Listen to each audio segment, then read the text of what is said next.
feel like the kid that finally got to the adult table at dinner. It's great. Probably never invited back. We'll see how it goes today. Well, welcome everyone. Very excited to be here working with this group. I've been coming to this event for probably over 8 years now. I know a few of you have been here even longer than me. A little would be an understatement. What sticks out to you guys in terms of differentiators here? Anything specifically exciting to you that you saw? Well, I can definitely say the Lamar party's gotten better. Super important. The sizzle reels. The sizzle reels are snazzy. A lot of good drone footage. Oh, nice. Okay, very much. I like it. Well, let's get into the meat of things. I know that's why a lot of us are here. The past few years, the industry's been on a recovery and growth. We've got still a long way to go. What do you think is driving some of that recovery and growth over the last year or so, and how are you feeling around the rest of 2024? Want me to go? Knock yourself out. It's interesting, isn't it? Because if you look back over the last few years, obviously the pandemic spoke for itself. I think the strength of recovery particularly in the billboard and the roadside billboard market, I think surprised us all. When you look at it now, the numbers are significantly ahead of 2019. So I think we can be very proud of that.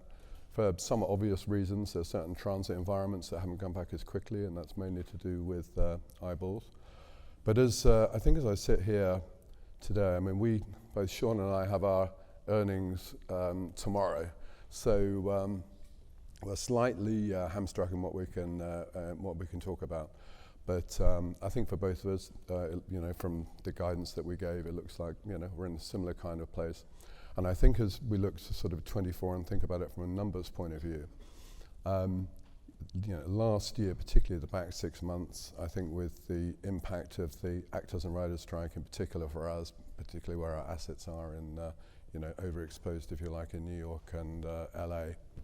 But I think with that, and hopefully some return of the tech money that all of the holdcos have been bemoaning when they announced their results, I think the back half of the year, I think we feel pretty good about it. Certainly some easier comps, I think. Yeah. Same story here.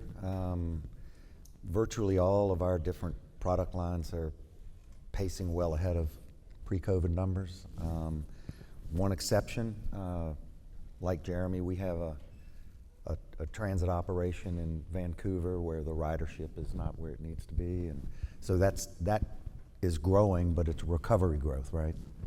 But everything else is really smooth sailing. I mean, the national ad spend is still a little challenged, but our local is so strong, it's more than making up for it.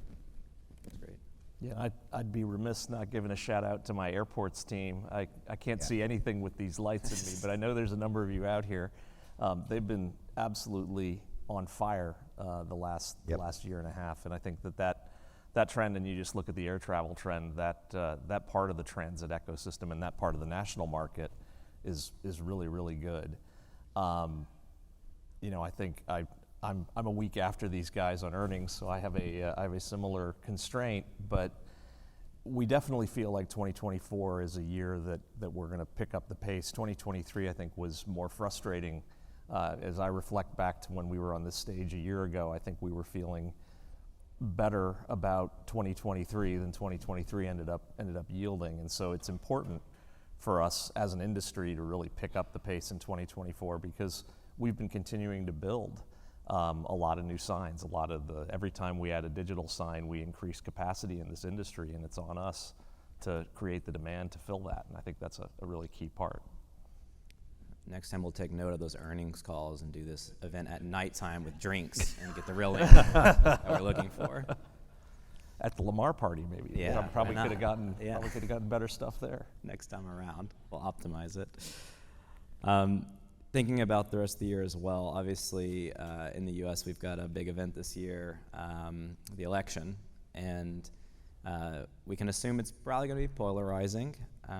When you guys think about that as business owners, are we positioned as an industry and a channel to benefit from that from an advertising perspective and a revenue perspective? Or you feel like there's a bit of a cautionary tale here, potentially brands feeling there's uncertainty in the country and maybe holding back any spend? I'll take a first shot at that.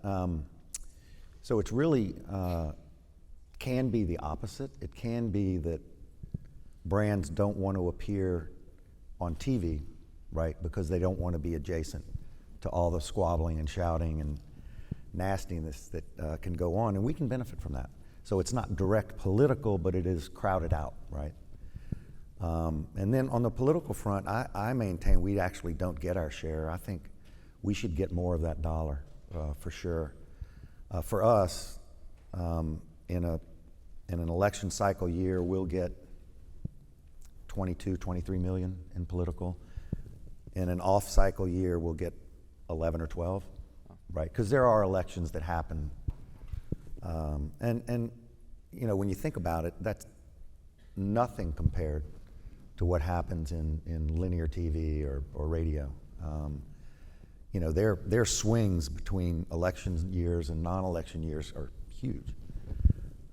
So I think we should get more, and hopefully this year in key battleground states, you know, we'll see it happen. Yeah, I think we're in a similar place. I think the industry will benefit from some of the crowd out effect, you know, on TV. I think there will be a bunch of advertisers that do just want to avoid the shit show that will be TV. So Can I quote you on that? yeah, absolutely. So yeah, I think I feel pretty good. And you know, there's been talk about, you know, with the uncertainty of the election around a market is going to pull back budgets, etc. I don't really see that as the case. It's a little bit like the financial markets. I mean, actually, Biden or Trump, they're both known quantities. You know, I mean, you might not like either or both, but one thing they are is sort of known quantities. So I think the ad market will stay pretty strong. Forecasters feel positive, and you know, we're ready to take those, you know, those dollars, because I agree with Sean. We're not taking our fair share. Yeah, I mean, I think that's the key point on this, because if you just think about our 3%, and people are batting all kinds of numbers around as to what the actual ad spend is going to be on these national elections this year. But even if it's, you know, $10 billion, which is probably conservative relative to what some folks are saying, if out-of-home could get its normal share of the pie, that's a whole lot more than $20 million Than what we're getting, yeah. and way, way more than what we typically get. We've been working on this hard, and it is a hard one to crack. You have to get a politician who's willing to go in on it, and they have to win. The last major presidential cycle, there were a couple of people, including Michael Bloomberg, who actually spent, but they didn't win. Yeah. And so, you know, you think of, you know, Facebook elected Obama, social media elected Trump. We got to have, you know, our somebody got elected by billboards. I'm not sure it's going to be this year, but that's the aspirational front. Bloomberg was absolutely awesome. It's too bad he only lasted about 6 weeks. No, it was such a short campaign. Like, yeah. Come on, stick in there. You got this. And then real quick, who are you guys voting for? Yeah. That's real quick. Probably a big topic that I know myself and a lot of the folks in this room think about is, you know, out-of-home getting its fair share, not just in political, but across the entire advertising landscape.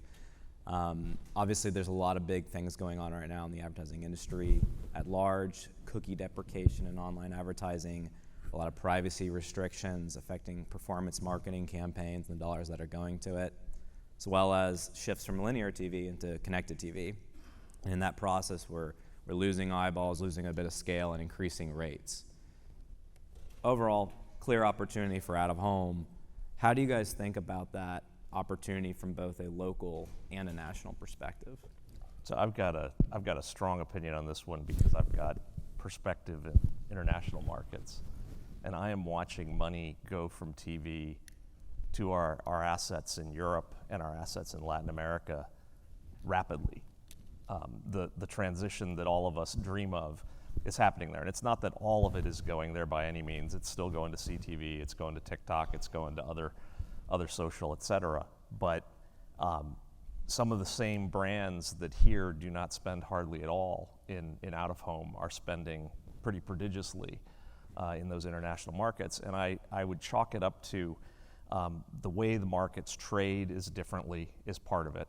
There's a lot more out of home outside of the US is a lot more of a kind of 2-week campaign cadence. It's a very different rhythm.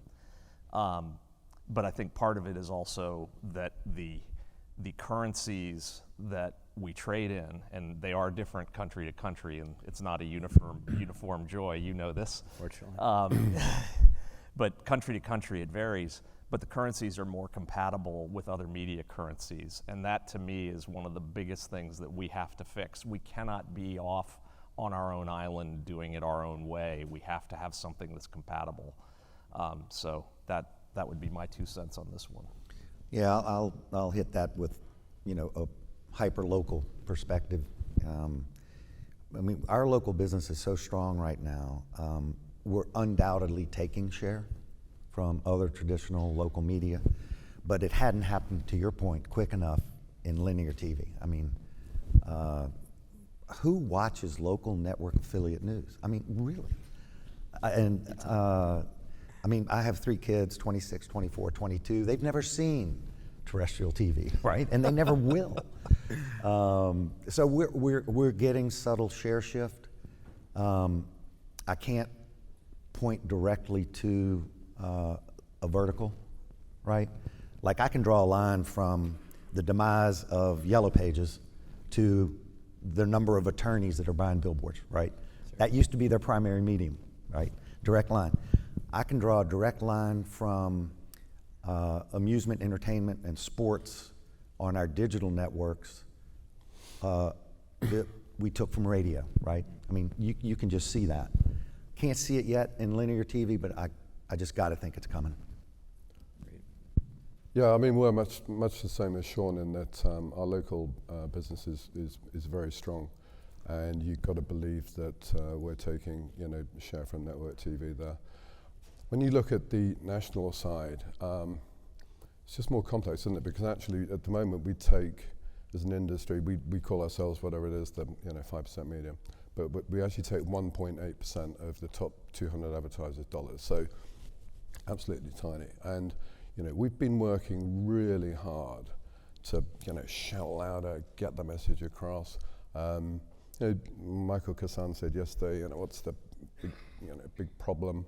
Out of home still, measurability and attribution. I'm thinking, we know exactly who goes past every single one of our assets, okay, on an hourly basis, okay?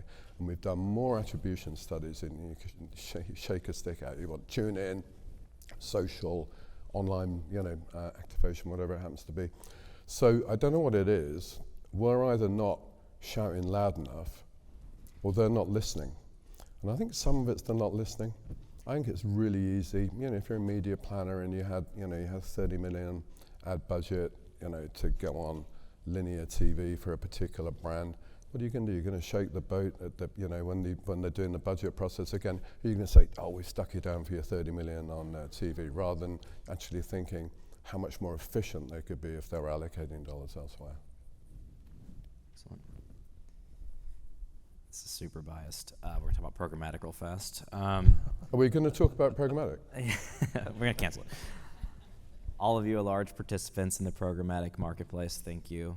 From a global perspective, I'm out in multiple countries talking to folks, and everyone does look at you three as the leaders and where to learn from. When they want to learn how programmatic is done right and how to grow their business like you guys have, they look to you three to figure that out.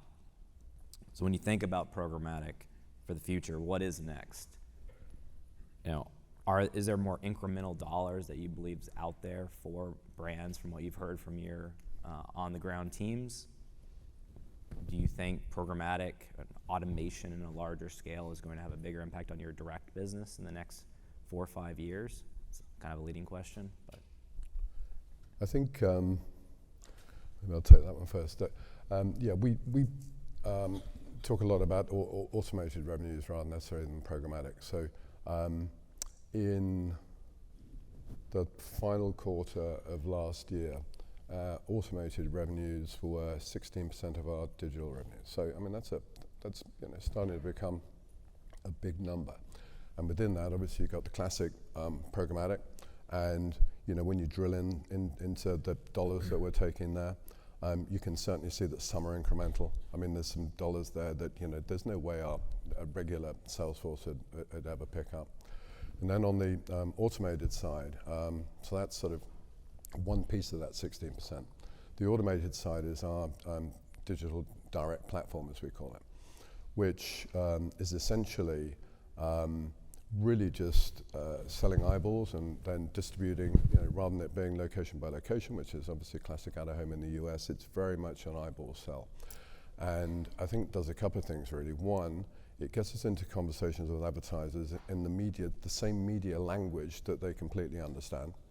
We say how many impressions you want, bang, bang, bang, over what time, and what is your audience. And the other side of that is it's very efficient from our point of view, because we can actually push that content, where we need it, that also satisfies, our, availability issues or whatever they may be at a particular moment in time. So look, I think it's only going one way. Certainly not all of it is incremental for us, but there's,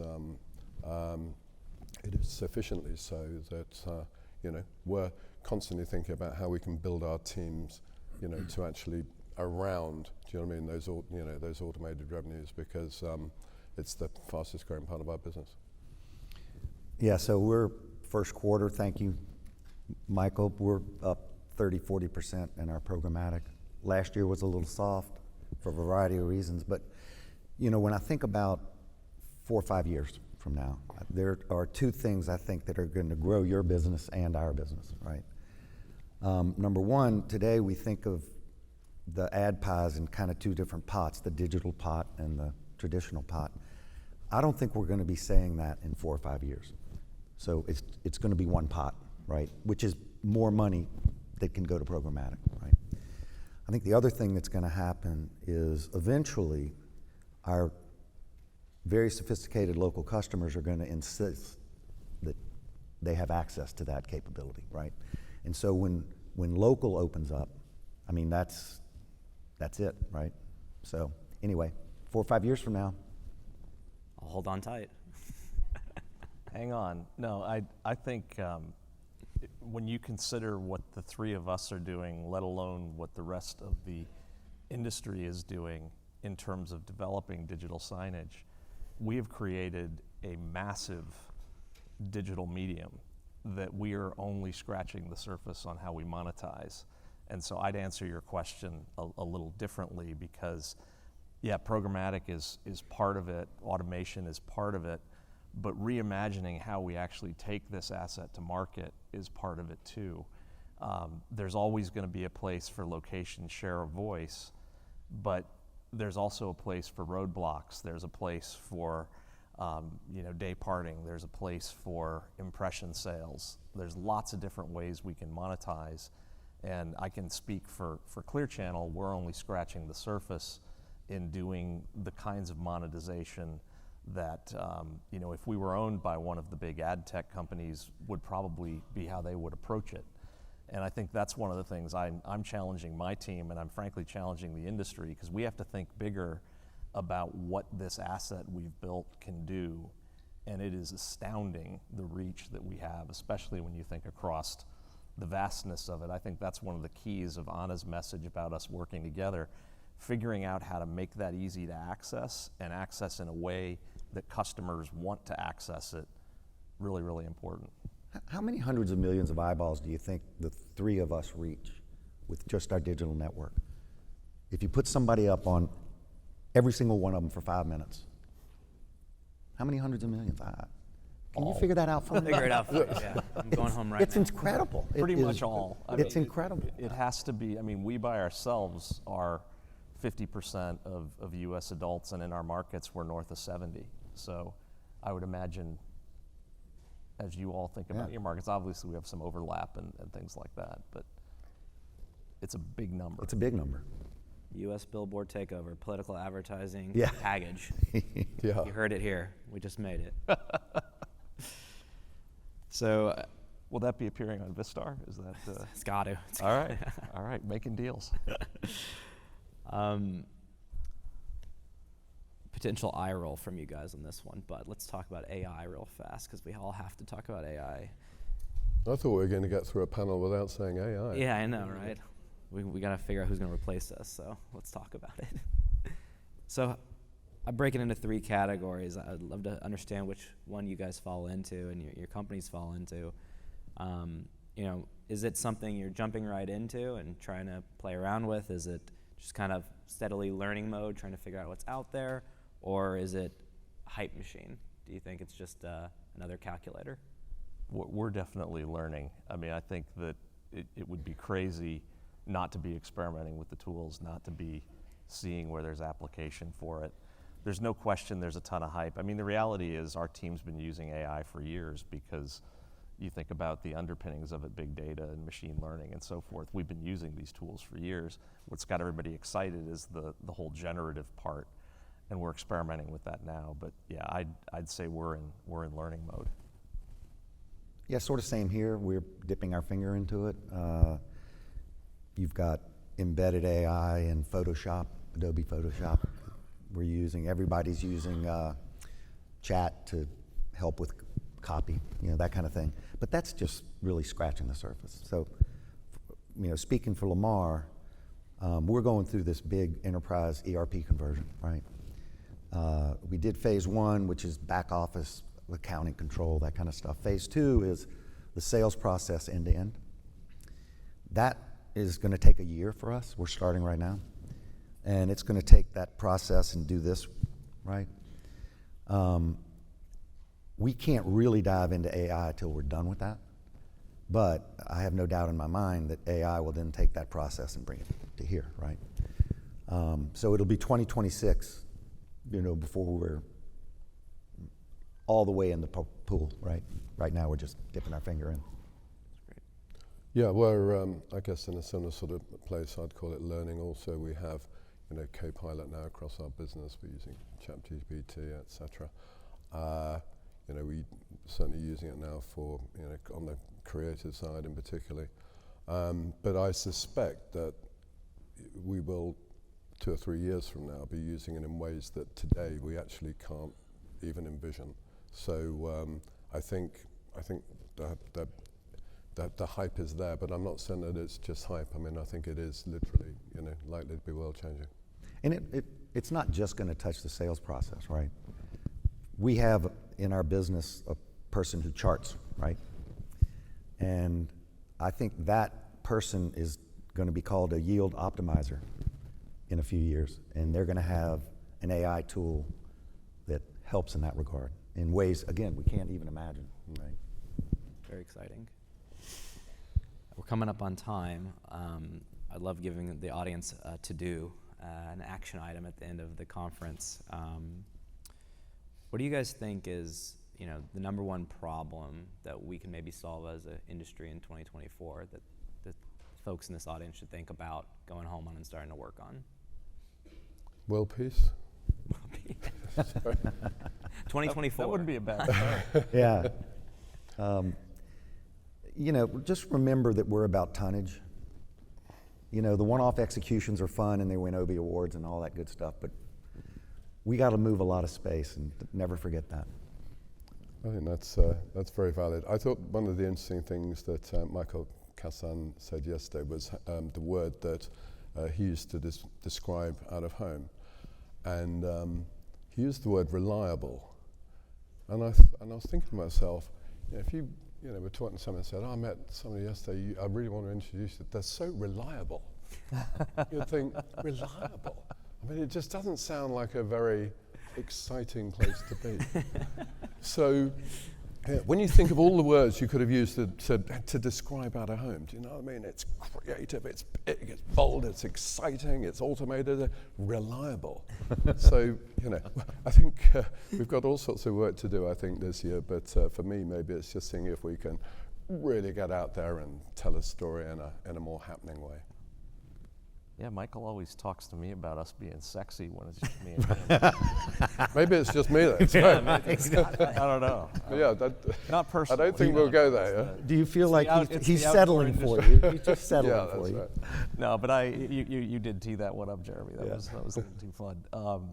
I think, and it's probably not that different from Sean's point, but when I talk to our teams, and I note this as I talk to other people, other companies, we love to celebrate our wins, and we love to talk about, oh yeah, we got $50,000 from these people, we got $10,000 from these people, we got $1 million from those people.